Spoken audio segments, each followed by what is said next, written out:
កម្ពុជាតវ៉ាយ៉ាងខ្លាំងក្លាចំពោះដំណើរទស្សនកិច្ចគ្មានការអនុញ្ញាតរបស់នាយករដ្ឋមន្ត្រីថៃចូលក្នុងដែនដីអធិបតេយ្យរបស់កម្ពុជានៅខេត្តព្រះវិហារភ្នំពេញថ្ងៃទី25ខែសីហាឆ្នាំ2026រាជរដ្ឋាភិបាលកម្ពុជាបានតវ៉ាយ៉ាងខ្លាំងក្លាចំពោះដំណើរទស្សនកិច្ចរបស់នាយករដ្ឋមន្ត្រីថៃចូលក្នុងតំបន់អានសេះស្ថិតក្នុងស្រុកជាំខ្សានខេត្តព្រះវិហារដោយចាត់ទុកថាដំណើរទស្សនកិច្ចនេះធ្វើឡើងដោយគ្មានការអនុញ្ញាតនិងជាការរំលោភលើដែនដីអធិបតេយ្យរបស់កម្ពុជា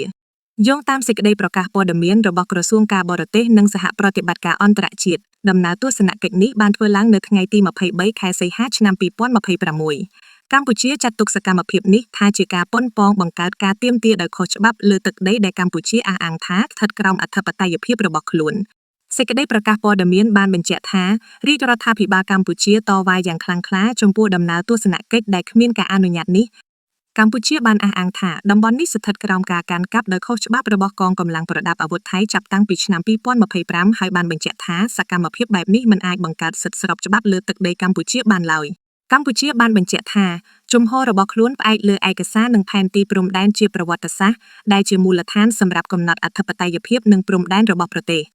កម្ពុជាបានយោងជាពិសេសទៅលើផែនទីមាត្រដ្ឋាន1លើ200,000ដែលរៀបចំឡើងដោយគណៈកម្មការព្រំដែនបារាំងសៀមព្រមទាំងចំណុចទី1នៃសេចក្តីថ្លែងការណ៍រួមដែលបានចេញផ្សាយក្នុងកិច្ចប្រជុំពិសេសលើកទី3របស់គណៈកម្មាធិការព្រំដែនទូទៅ GBC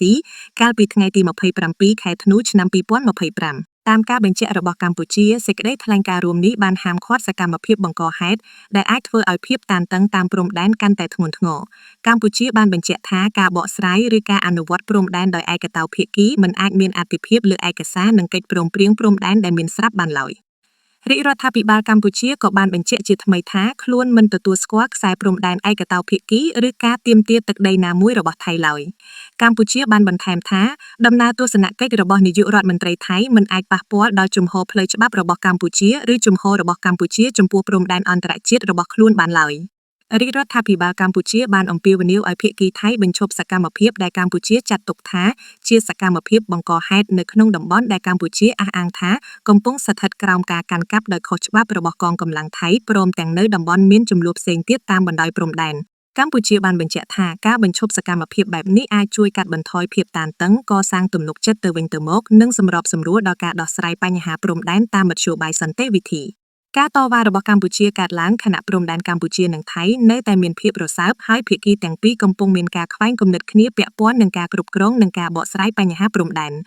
ទោះបីបានតវ៉ាយ៉ាងខ្លាំងក្លាក៏ដោយរាជរដ្ឋាភិបាលកម្ពុជាបានបញ្ជាក់ថាខ្លួននៅតែបដិញ្ញាដោះស្រាយវិវាទព្រំដែនជាមួយថៃនិងប្រទេសជិតខាងផ្សេងទៀតតាមមធ្យោបាយសន្តិវិធីស្របតាមច្បាប់អន្តរជាតិនិងកិច្ចព្រមព្រៀងទ្វេភាគីដែលមានស្រាប់កម្ពុជាក៏បានរំលឹកឡើងវិញថាខ្លួនមិនស្វែងរកការផ្លាស់ប្តូរព្រំដែនតាមរយៈការប្រើប្រាស់កម្លាំងឡើយតាមការបញ្ជាក់របស់រដ្ឋាភិបាលគោលជំហរនេះមានគោលបំណងចូលរួមស្ដារសន្តិភាពនិងស្ថិរភាពព្រមទាំងរក្សាទំនាក់ទំនងជាអ្នកជិតខាងល្អតាមបណ្ដោយព្រំដែនកម្ពុជានិងថៃ